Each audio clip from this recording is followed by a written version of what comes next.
Bem-vindos todos vocês ao Globo News Painel. Como sempre, aqui do estúdio da Globo News de São Paulo.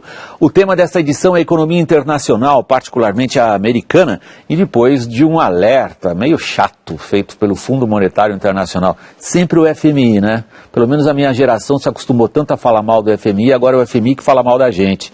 O FMI fez uma advertência em relação a economias de países emergentes, o Brasil está incluído nessa advertência, além dos problemas da economia americana. Quais são as perspectivas?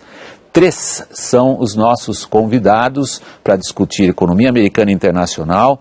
Os 3 são economistas. Eu vou começar a apresentação dos nossos participantes por Gesner de Oliveira. Ele foi diretor do CAD, o Conselho Administrativo de Defesa Econômica. Hoje o Gesner está trabalhando na consultoria GO Associados. GO Associados, Gesner, me corrija. GO Associados. GO Associados, desculpem. Isso. Nossa segunda economista na roda é Mônica De Bolle. Ela é professora da PUC e também sócia-diretora da Galanto Consultoria, Rio de Janeiro.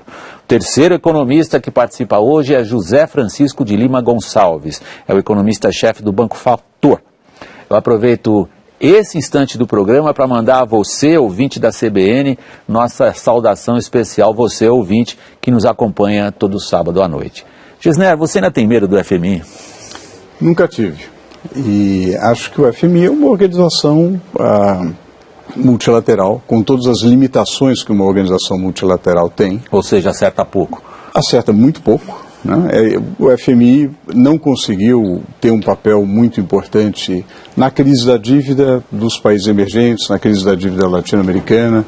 Depois, na recente grande crise, também não teve um papel fundamental. É uma instituição importante. É uma das instituições... quando o FMI diz o que disse semana passada, que os países vão crescer menos e o Brasil em particular vai crescer menos ainda que os emergentes, você não dá muito crédito. Olha, por outro lado, acho que é uma previsão razoável, porque o que a gente observa é que as economias emergentes estão com dificuldades. Quando a gente olha o Brasil, desacelerou, a Rússia, a China, a Índia, em particular, Índia e Brasil têm apresentado taxas de crescimento menores, muitos problemas, têm tido dificuldade de fazer reformas estruturais mais importantes e, sobretudo, melhorar a infraestrutura e o capital humano. Então, são dificuldades reais que o FMI aponta corretamente.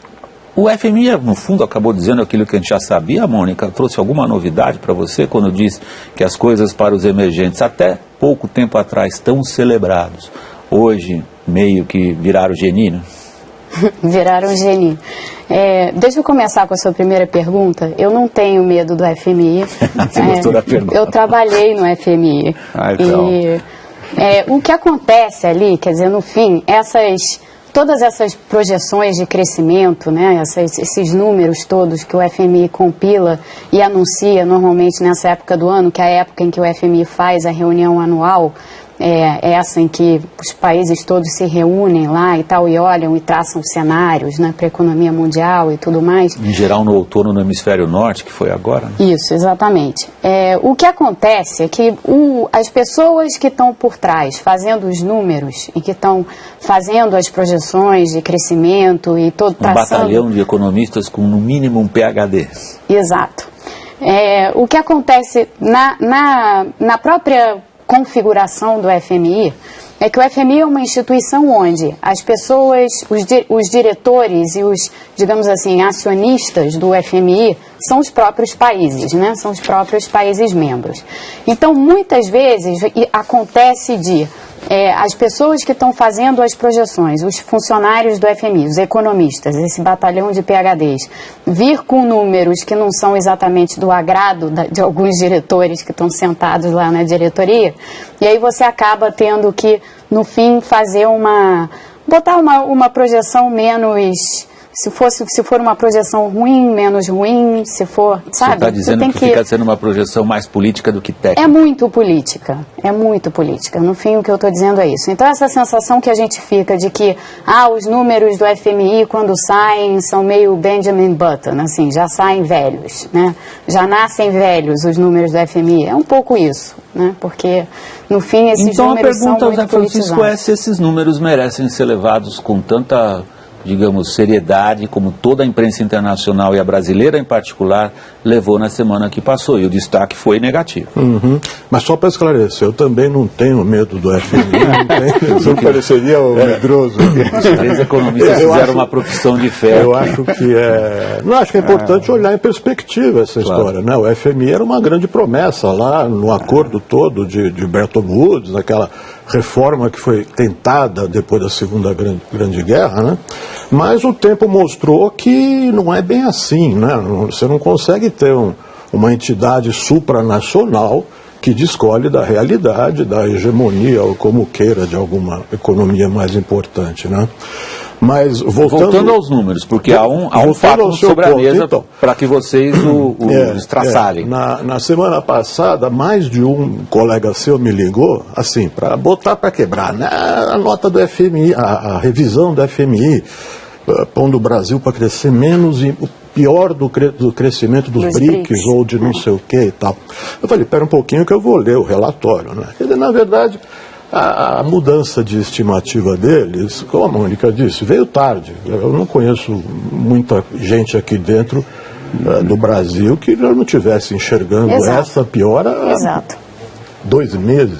O problema é o impacto que isso tem, eventualmente, sobre investidores que não têm um conhecimento tão detalhado da economia e das oportunidades que a economia brasileira possa oferecer lá fora, ou os investidores também, como vocês, não têm medo do FMI e não dão grande bola para eles? Eu acho que hoje em dia esses números do FMI ficaram, no fim, muito desacreditados nesse sentido. Quer dizer, as pessoas... Hoje a informação circula muito rápido, né, William? Então, por mais que as pessoas talvez não estejam tão próximas dos países que elas investem, por mais que o investidor esteja um pouco distante do Brasil, ainda assim ele recebe 400 mil relatórios de bancos e de outras instituições e tudo mais. E no fim, quer dizer, essa perspectiva de crescimento mais baixo de Brasil era algo que, como foi dito, já estava sendo discutido por todos, já era uma coisa que estava em evidência. No que um investidor está prestando atenção hoje quando ele olha para o Brasil, Jesus? Olha, eu acho que o investidor ele está olhando se as regras são estáveis, né? Está olhando se há segurança jurídica, se há uma estabilidade da política econômica e da política em geral. Eu acho que ele percebe um país que, do ponto de vista da política, é um país relativamente estável, que é um país com um mercado grande, isso atrai muito os investidores, mas eu acho que há um pé atrás em relação ao zigue-zague de mudança de regras, sobretudo quando a gente fala dos investimentos em infraestrutura. Que são os que demandam um prazo muito longo. Um prazo muito longo. Nós estamos falando de 30 anos, 50 anos às vezes. Isso requer realmente um investimento pesado por um período longo, vários ciclos político-eleitorais. Então, eu acho que essa é uma preocupação grande. Eu acho que o Brasil, para realmente atrair mais capital, para se tornar uma economia pujante, precisa mais estabilidade de regras. Com quem o Brasil é comparado hoje? Se há algo que talvez tenha mudado ao longo desses 10, 20 anos, eu lembro do meu tempo como correspondente internacional na Europa, era que os países emergentes, na época se dizia terceiro mundo, né, ou países em desenvolvimento, mudaram o título, ficou mais bonitinho. Mas naquela época pouca gente diferenciava A de Z. O que parece ter mudado, em linha também com a velocidade com que as pessoas hoje podem se informar, é que os investidores ou os analistas olham para os países hoje de maneira um pouco mais diferenciada. Se você se associa a essa forma de interpretação de como que o mundo lá fora vê o Brasil, com o que ou com quem o Brasil vem sendo comparado? Favorável ou desfavoravelmente, Francisco? Ele vem sendo comparado com o que cada um entende como comparável, que é uma discussão, para mim, extremamente complicada, né? Então tem gente que fala assim, não, compara o Brasil e o México. Aí eu já fico estarrecido, né? Porque o México tem o Rio Grande e o Grande Irmão do lado de lá. Nós temos o Rio Amazonas, quer dizer, é uma situação que já de cara diferencia muito, né?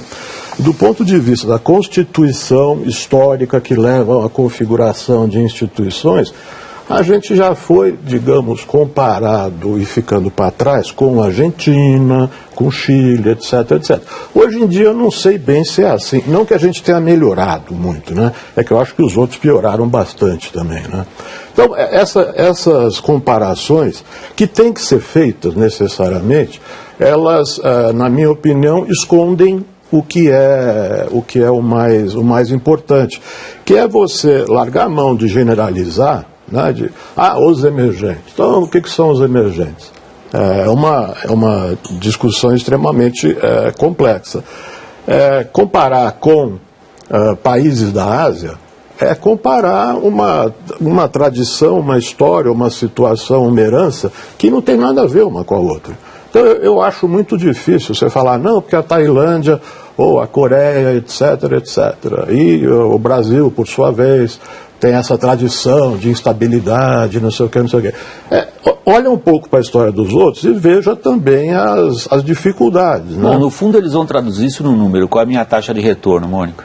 É isso. Quer dizer, no fundo, o que essas comparações estão suscitando é isso. Se eu investir no país X versus no país Y, se eu investir no México ou no Brasil, qual é a minha taxa de retorno?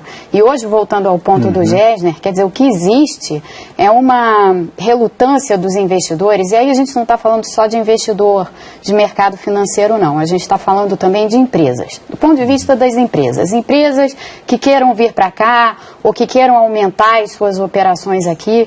Hoje, as empresas também estão muito relutantes em relação ao Brasil, por causa dessa instabilidade de regras, sobretudo por causa dessa instabilidade de regras. Porque quando a gente olha o quadro macroeconômico... Ou seja, elas estão olhando para a nossa política e não para a nossa economia, é isso? Muito mais, porque a nossa economia, no fim das contas, tudo bem, a gente não está crescendo como a gente gostaria de crescer, a gente está com uma inflação alta, sobretudo quando se compara aí com outros países emergentes, embora essa talvez seja a comparação melhor que se possa fazer, né, de inflação, embora mesmo aí você tenha características específicas de países que devam ser levadas em conta, mas a nossa inflação é muito alta para uma gama de países emergentes, o crescimento não está lá, essas coisas, mas no geral, quer dizer, a taxa de desemprego está baixa, então quando você pega o conjunto de dados macroeconômicos, a economia não está tão mal assim, mas o ambiente não está bom, o ambiente está cercado de muita incerteza e de muitas dúvidas sobre o tipo de coisa que o governo pode fazer a qualquer momento. O governo se empenhou bastante nos últimos 20 dias, pelo menos, em quebrar um pouco essa, que é, de todas as maneiras, uma percepção subjetiva. Mas a gente sabe, né, que muito do que importa é como as pessoas percebem as situações, o que a gente possa traduzir eventualmente num número, numa estatística, não necessariamente é percebido, interpretado, recebido, compreendido dessa maneira. Tem tido sucesso o governo brasileiro em quebrar essa percepção subjetiva de que as coisas aqui são complicadas? Olha, eu acho que o governo tem tentado passar um sinal de que realmente quer a participação do capital privado, portanto dos investidores, porque falta tudo no Brasil, né? Falta investimento em porto, aeroporto, saneamento, rodovia, quer dizer, isso faz uma diferença enorme do ponto de vista da produtividade. Isso que as pessoas olham e falam, será possível que o Brasil vai fazer isso ou ele vai repetir os últimos 10 anos em que isso não foi feito, né? O governo deu um sinal, acho que eu diria até mais de 20 dias, eu diria que nos últimos talvez 18 meses, 24 meses, o governo deu um sinal, não, é importante a participação do setor privado também, do Estado e do setor privado, para fazer esses investimentos. Mas ainda assim, nos vários segmentos, ainda há uma frequência muito grande de mudança de regras, e muitas vezes mudança de regras durante o jogo, né? ou no segundo tempo, ou já na prorrogação. Então isso gera intranquilidade, né? Acho que comparativamente a resistência muito grande à participação do setor privado no investimento, em infraestrutura, acho que houve um avanço. Acho que houve um avanço grande e é importante, porque senão a gente perde uma grande oportunidade que outros países estão aproveitando. desculpa, eu só queria que você concluísse. Vou pedir a vocês que dirijam o olhar de vocês sobre o Brasil a partir de uma outra perspectiva. A gente começou o programa falando do FMI, das previsões do FMI para a economia mundial, para a economia dos emergentes e para a economia brasileira em particular. E aí vocês, em geral, deram uma visão da nossa economia em função do interesse dos investidores. Agora eu queria que vocês olhassem para o Brasil do ponto de vista dos perigos ou das vantagens, José Francisco, que a economia internacional nos oferece. Porque nessa mesma avaliação da economia internacional feita pelo Fundo Monetário, há um alerta em relação a algumas economias das quais o Brasil depende ou está diretamente ligado. Quanto que vocês enxergam, a curto e médio prazo, de possibilidades ou, ao contrário, de situações que possam tornar o quadro que vocês já descreveram doméstico do Brasil eventualmente ainda menos confortável? Deixa eu fazer só uma consideração rapidinha sobre a FMI e esse relatório recente. Tem uma coisa que pouca gente leu, pelo menos pouca gente que eu conheça, que é a comparação entre crescimento potencial e ciclo, que está na comparação entre Brasil, Rússia, os de sempre, os tais dos BRICS, né? E a conclusão deles, usando todos os recursos econométricos, é que o Brasil é um dos que é mais vítima do ciclo do que de redução de produto potencial. É um assunto que, sei lá, não é tão impactante quanto falar o Brasil vai crescer menos do que os outros, né? Então não teve tanto destaque.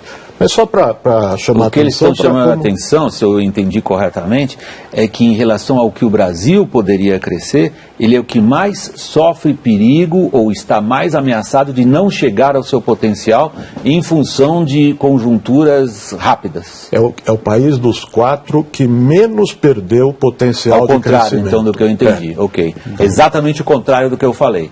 Em relação aos ciclos, principalmente a em relação Índia, às conjunturas... por fatos conhecidos, ela perdeu muito potencial. Todo mundo achava que a Índia fosse aumentar a sua capacidade e, na verdade, ela perdeu. Em outras palavras, em relação àquilo que se atribuía de possibilidades, o Brasil é que perdeu menos. É um dos, Brasil e Rússia dos chamados Mas BRICS. só para fazer uma qualificação, quer dizer, quando a gente pega países como a Índia, já que citamos a Índia perdeu muito, mas as expectativas em relação à Índia eram, se a gente voltar no tempo aí, uns 3 anos, 4 anos, o que se falava da Índia era que a Índia ia ser a nova China, em termos de motor de crescimento global. E o que se viu é que, bom, a Índia tem uma série de problemas internos, problemas políticos seríssimos, problemas de infraestrutura mais graves ainda do que os nossos. Eles têm uma pessoa espetacular na equipe econômica, que é uma pessoa que inclusive trabalhou no FMI como economista-chefe, que é o Raghu Rajan, que hoje em dia é o presidente do Banco Central de lá, mas tem um problema gravíssimo pela frente, porque tem uma inflação muito alta e tal. Então a Índia é um país que tinha uma perspectiva de crescimento muito além, uma expectativa que era muito além da realidade. Então houve um ajuste aí em relação à realidade. No fundo, o argumento que ela está colocando em relação ao que você falou, Zé Francisco, é perigoso. Ela está dizendo o seguinte: eles calcularam muito para a Índia, por isso ela caiu muito. De repente eles calcularam muito pouco para o Brasil, por isso que eles acham que a gente caiu pouco. Não sei, eu sei que é claro que houve um exagero em relação à Índia, quer dizer, você olha, eles continuam, sociedade estamental, aquela separação dentro do país, não vou dizer conflitos regime, étnicos e mas religiosos dos quais a gente sequer tem ideia. São complicadíssimas, a coisa religiosa, a segmentação, não era para ter gostado tanto, eu nunca postei muito, mas talvez voltando ao seu ponto inicial, do que lá de fora pode pegar, eu acho que está caindo a ficha para todo mundo, né? Que a gente não é sozinho no mundo, né? A gente não virou um país maravilhoso da noite para o dia. Nós passamos um período razoavelmente bom, muito porque aqui tinha desemprego muito grande, você tinha excesso de capacidade em uma série de segmentos, principalmente segmento exportador, e você teve um movimento lá fora, da China, um movimento casado com o endividamento dos Estados Unidos, um movimento que, para falar em exagero, 2007 por aí, alguém famoso disse para mim assim, isso pode se eternizar, pode se perpetuar. Um compra, o outro vende, um aumenta a dívida, o outro fica credor. Isso pode andar indefinidamente. Eu falei, tá bom, vamos ver. Geralmente não acaba bem um processo desse. E não acabou. Né? Como não acabou. Agora, isso significou o quê? Que nós tivemos alguma capacidade diferenciada na recuperação depois da crise? Sim, tivemos alguma capacidade. Mas por quê? Porque precisamente as grandes economias, principalmente a economia americana, é que tomou grande tropeção. Nós subimos de acordo com a maré e descemos de acordo com a maré. E agora estamos assim, né? E o que acontece lá fora? A China voltou para um padrão e os Estados Unidos estão, como a gente sabe, com uma série de dificuldades que batem aqui. Então, quando fala em taxa de retorno no Brasil, você já fala assim, como é que eu calculo a taxa de retorno em dólares se eu não sei o que vai acontecer com a taxa de câmbio? E aí, no fundo, ou seja, aí... No fundo, aquela pergunta que eu fiz a Francisco, que eu gastei um monte de palavras para fazer, ela é simples. O que pega lá fora para nós? Ou o que ajuda? Eu acho que a gente passou um período, o Zé Francisco falou de razoavelmente bom, eu diria excepcionalmente bom. Acho que historicamente o que a gente Esse período viveu, que ele citou ali em 2007. Eu diria que entre final de 2003 e 2004, o que precedeu até a crise. 2007, que precedeu a crise, que levou muita gente a falar, bom, isso nunca vai acabar, foi excepcionalmente bom. E mesmo a crise, ela, curiosamente, pela primeira vez, não ocorreu, nós não estivemos no centro da crise, né? Ela ocorreu nas economias desenvolvidas e até abriu um certo espaço, uma certa oportunidade para o Brasil. O Brasil parecia um mercado onde a crise não bateu tão forte, 2008, 2009, e que era um espaço de investimento muito interessante. Então esse período, 2003, 2010, foi um período que eu acho que historicamente notável. Do ponto de vista de impacto sobre termos de troca, aqui termos de troca é a relação entre o preço de exportação e o preço de importação. Então melhorou muito para o Brasil. Houve uma melhora sensacional. Ficou muito mais valorizado aquilo que a gente exporta e muito mais barato aquilo que a gente importa. Exatamente. E isso teve um impacto favorável e muito grande. Isso se inverteu? Isso não se inverteu completamente, mas se inverteu parcialmente. E quando a gente olha os próximos 360 dias, os próximos anos, nós estamos entrando num período, digamos, mais normal, em que os termos de troca não são tão favoráveis, em que a liquidez internacional não será tão grande, né, com a Janet Yellen, que é deve ser a nova presidente do Banco Central americano, né, nós esperamos, qualquer que fosse a escolha, nós esperamos uma mudança da política monetária americana, menor liquidez internacional. E isso é uma nova realidade, dá menos espaço para o Brasil. Então, dá aquele gostinho de que perdemos uma grande oportunidade. Desculpe interrompê-lo nesse momento, eu estou chegando ao final do primeiro segmento, eu queria pegar justamente essas duas expressões que você acabou de usar. Uma nova realidade e o que está pela frente semana que vem nos Estados Unidos, a economia ainda maior do mundo, com um enorme impacto das decisões que eles tomam lá sobre todos os outros países, o que isso significa para nós?